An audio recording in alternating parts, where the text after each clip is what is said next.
Hello everyone, I am Julian Morris with the Channel 5 News. In the headlines, government commits to help businessman Frederick Joseph back on his feet after his business was destroyed by fire. A new primary school for Salisbury and Fetlot Ball making a comeback in Pottersville this weekend. The details coming up.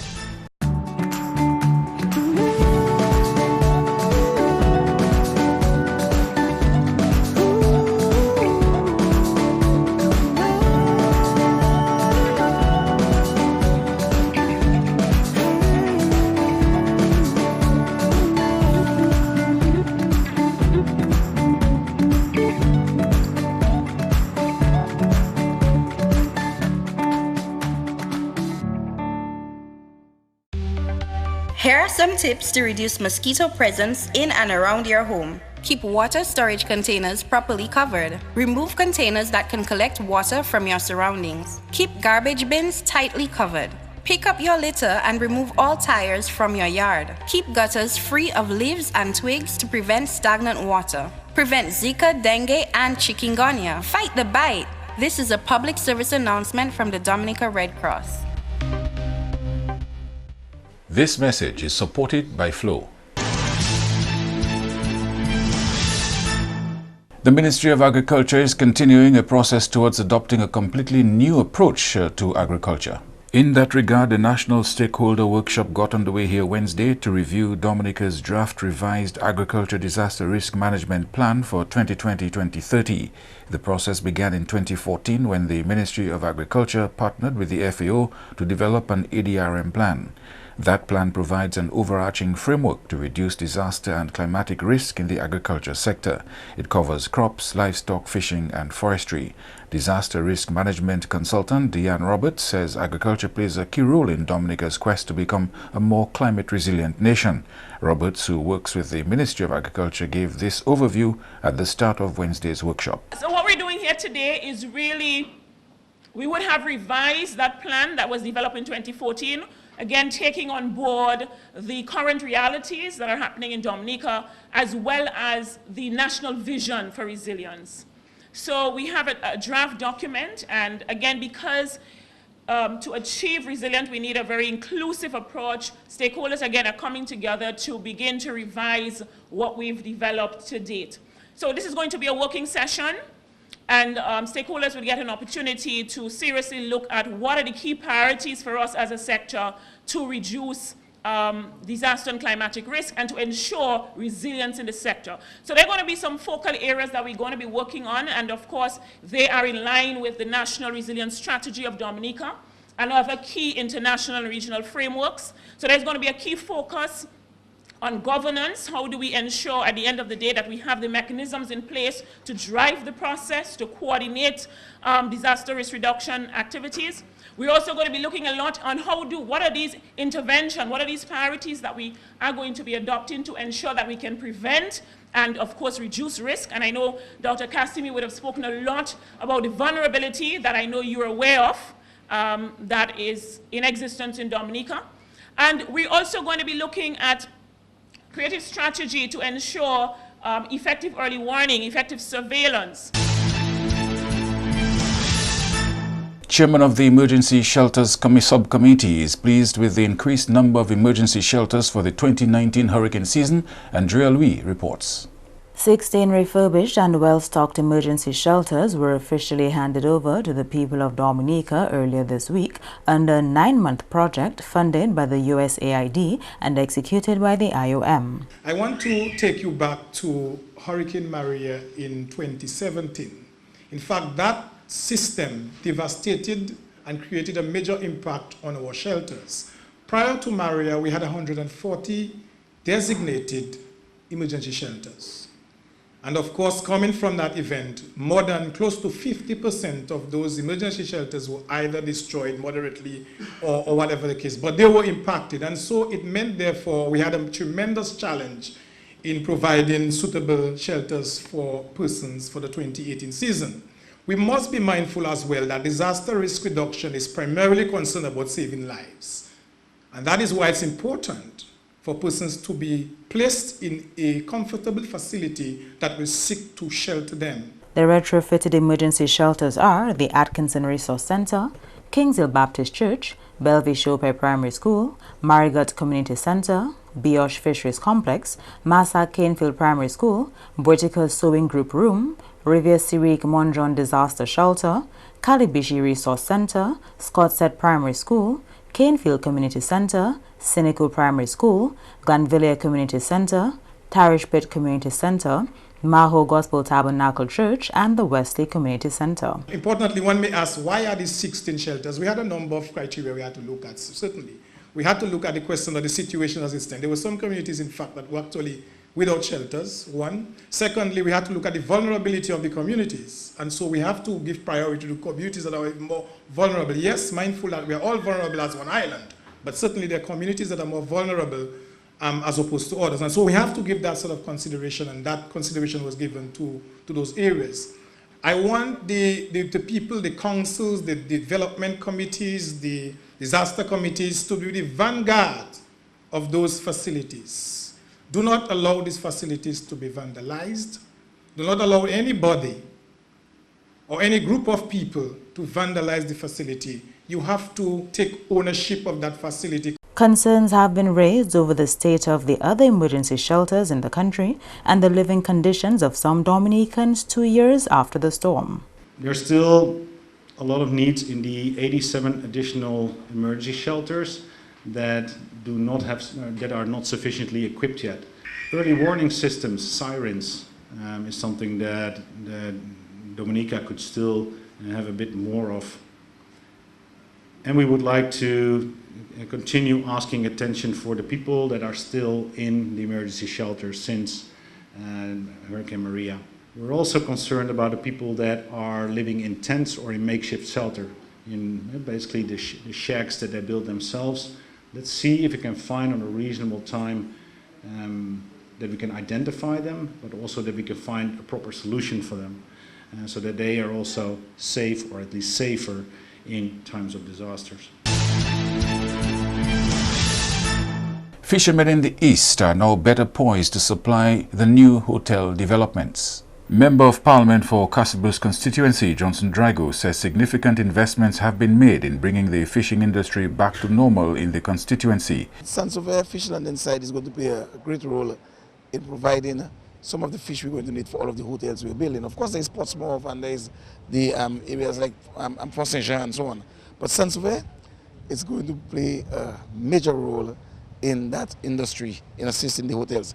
Not only that, remember, government placed over 100 fads out in the Atlantic and the Caribbean Sea for our fishers. That is why you're seeing all of these large pelagic fish coming in, all of these blue marlins and so on, and these tuners, the large tuners and so on coming in now, because we have the fads out there which the fishermen can go and fish on. As a matter of fact, the largest fad on the island is off the coast of Castlebrooks, Marigot area. Apart from the placement of fads, an extensive fish landing site renovation project across the island was undertaken by Samaritan Spurs. We're very happy with the contribution made to the Sansover Fisheries Cooperative, and in terms of the renovation of the locker rooms for the fishers, the re-establishment of the fisheries building adjacent to the Petro-Carib pumping station that we have here. They've gotten freezers, they've gotten coolers, and a lot of work went into re-establishing the facilities that the government had already invested for the fishermen of Sansover. So we are very happy because the fisheries sector here create employment for well over 60 fishermen who fish, some on a full-time, some on a part-time basis. Labour Party candidate for Roseau North, Joseph Isaac, says government is committed to providing assistance to businessman Frederick Joseph, who lost his livelihood in a tragic fire Monday night. Joseph, widely known as Juiceman or JB, has been in intensive care since the fire, which destroyed his bar and nightclub, a project he worked on for 20 years. For one, we'll assess and evaluate and discuss with him, because everything has to come from the person.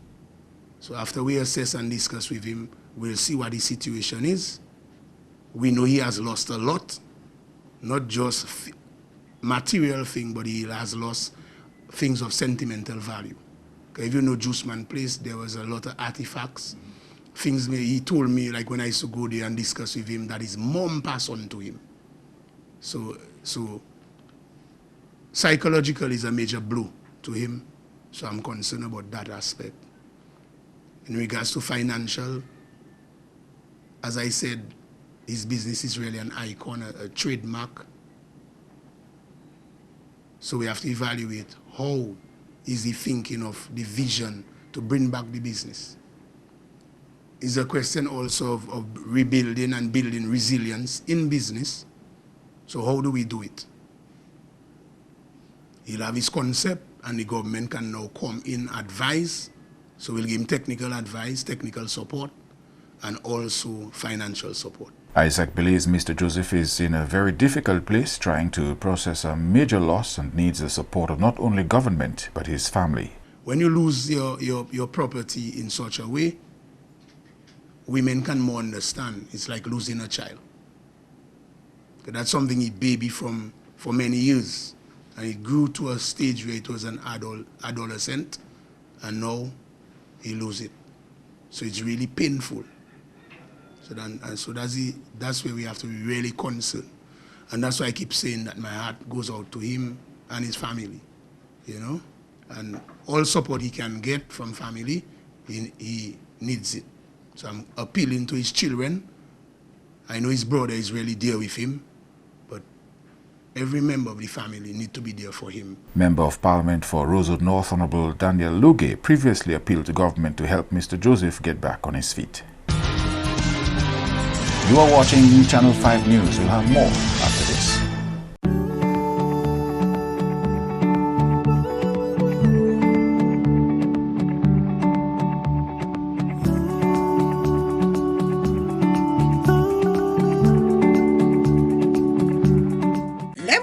TB estene et bien toussé, moun qui en bonne santé oli ouin ka respire c'est vermine là. Moun qui pani bon tempérament, kon sa ki ni maladie HIV, alcool, ka fumé, ti mamay et grand moun bien sensible pour ces maladies ça là. Moun qui ka toussé ni pour prendre précaution les yo en parmi moun en place publique, couvert bouche ou le ka estene et toussé. Visitez docteur et bien place santé. Fini tout traitement yo ba ou sa joine guérison et puis maladie TB. En responsabilité ou aider du bout de maladie TB et HIV, protéger corps et les autres.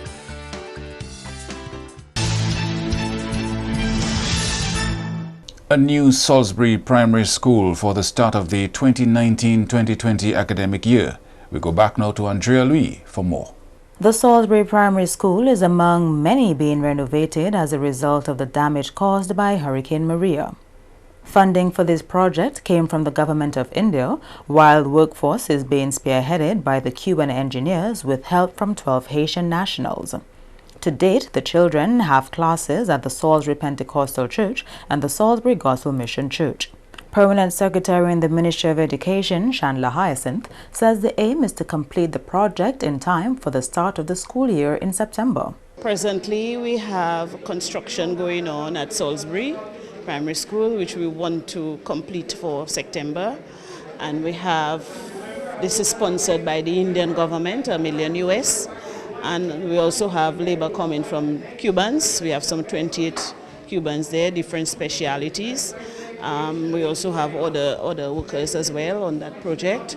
Presently, we are working with the Caribbean Development Bank for the schools funded by the Canadian government.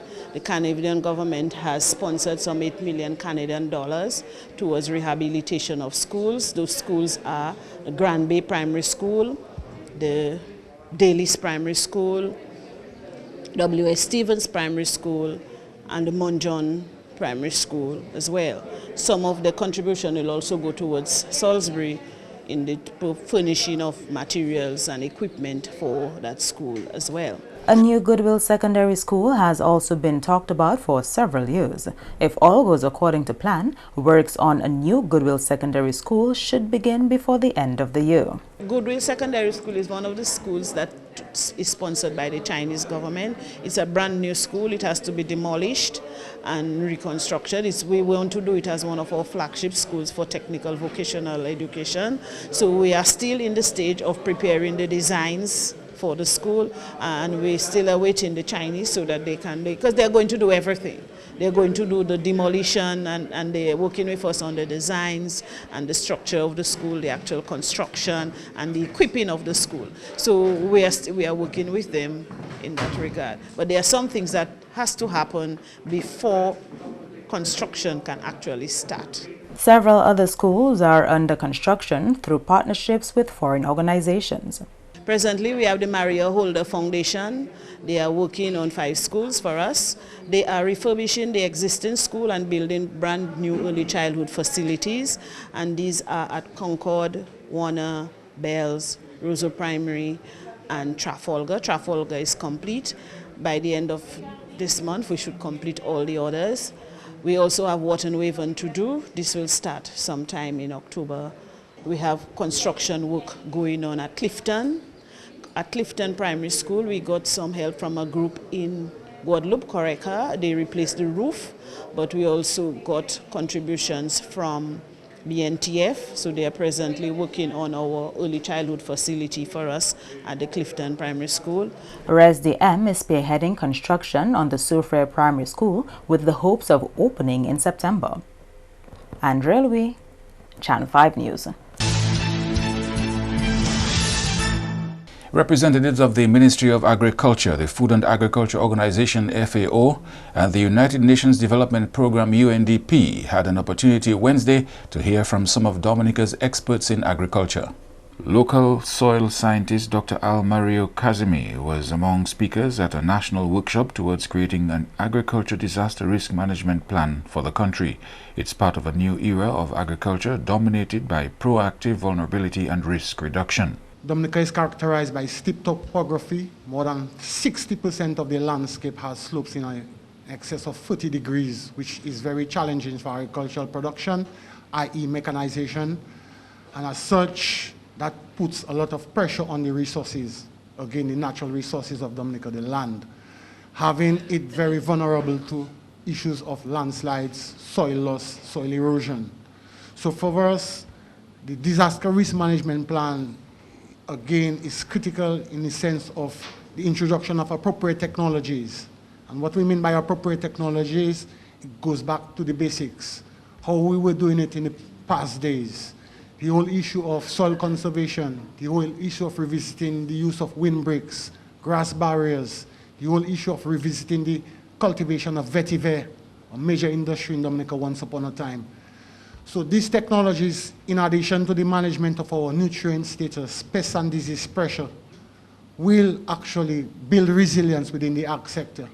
Because the ag sector is vulnerable to all these impacts. The introduction of pest and disease from 2007 onwards has cost the government of Dominica in excess of $5 million in terms of pest and disease control, to include the giant African snail, black sigatoka, citrus disease virus, and other associated diseases. Dr. Kazimi says Dominica's Agriculture Disaster Risk Management Plan is a significant flagship project. Dominica was once upon a time the model for sustainable hillside farming technologies, where a number of participating and neighboring OECS countries would come down to see how we actually manage our hillsides, and we farmed on those slopes that were basically, by traditional and conventional methods, not appropriate for agriculture. And we did them successfully, and we are doing them successfully. But again, there's need for continuous improvements. So again, revisiting the whole issues of sustainable hillside farming technology is critical and underlined because of the fact that a significant percentage of our farming is done on our hillsides. Dominica does not have the resource and the natural beauty of flatland technology, i.e. flatlands in terms of mechanization and stuff like that. So we need to manage our slopes in the most appropriate and environmentally proactive manner. And as such, the project places significant emphasis on that. But again, as was highlighted, it does not stop here. So we'll look forward to participating with the FAO, the UNDP, in terms of us involving and engaging with the farming community in terms of our deliveries. And Fete Lot Boy is expected to see a resurgence in Pottersville this weekend. Labour Party candidate for Roseau North, Honourable Joseph Isaac, has presented a cheque for $25,000 to the subcommittee organising this weekend's feast. I want to wish them well. I'll form an integral part of the implementation. I'll not just leave them on their own. The little that I know, it is at their service. As I've always said, that I'm always available to help. You know, so again, as I said, I'm very proud of them. We had a lot of interaction where we had little debates on what I need to do for Pottersville. So that's just a start. I just want to also announce that through, again, negotiation with the Minister of Finance, that we have gotten approval for the over $250,000 to redevelop the Pottersville Savannah, which will be done in a phase basis. The first thing we'll look at is do the fencing, and then we'll look at the regrassing of the Savannah, and in the intermediate to long term, we'll be looking at setting up lighting and stands. But again, this did not only come from me, but it came from discussion with the guys from Pottersville, and that is what they were saying they really require. Isaac says he's also interested in other aspects of development in Pottersville, namely jobs. We started a short-term initiative in which we employed over, I think, 20-something guys to clean up the entire area, that is Pottersville area, and also not just the western part of Pottersville, but also the eastern part of Pottersville border in Church Lane, and they have been involved.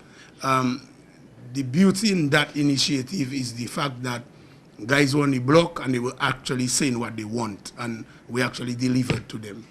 And what we're going to do this year will ensure that not just Pottersville, but the wider urban area, from Loubier, Madrid area, right down, and we're including Kinfield, right down to Kinfield, you'll see us take a different approach to the issue of urban development and urban renewal, where we not just involve infrastructure, but a lot of issues of job creation and social upliftment. Mickey Morrow is on the Pottersville Development Committee planning this weekend's fete. I was told of the event, and I was really pleased about it because it's been years now since, after the death of a gentleman, we haven't had a feast. And every year when that date comes around, we always have the young people talking about we need our feast. And it was a fresh year when Honorable Isaac was sent to us. And I must say, Isaac has been on his feet from the day one they decided to have Honorable Isaac on Roseau North End. And thank you very much, Honorable Isaac. And even more so, I must thank the Prime Minister, who is the one that controls the money. So thank you, Honorable Roosevelt Skerritt, for opening your hands for Pottersville. The young guys that decided to do that, I must thank you all guys, because you all have this Leon, Kelvin, Ferdy, and the rest. I must say you all motivated me. The celebrations begin with a fish night on Friday, a major cleanup is planned for Saturday, and the main event is on Sunday, which begins with a church service to be followed by the blessing of the boats. Entertainment will be provided by Sour Sour, Shadow Flow, Colton Tea, and Signal Band.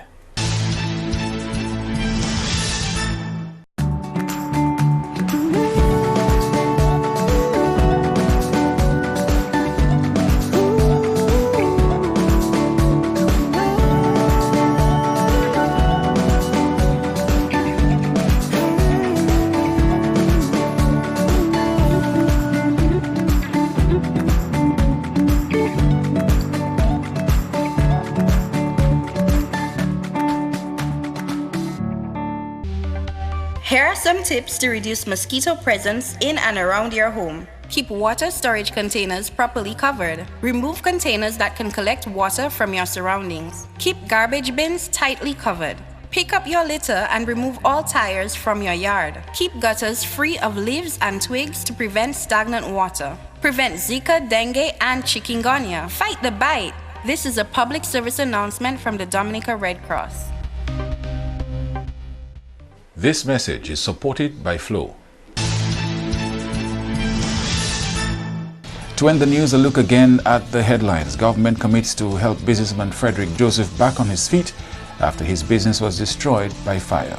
A new primary school for Salisbury and Fet Lot Bor making a comeback this weekend. Feel free to contact us at news@marpin2k4.com. You may access our past newscasts on our YouTube channel. On behalf of the production team, I am Julian Morris. Thank you for watching. Join us tomorrow.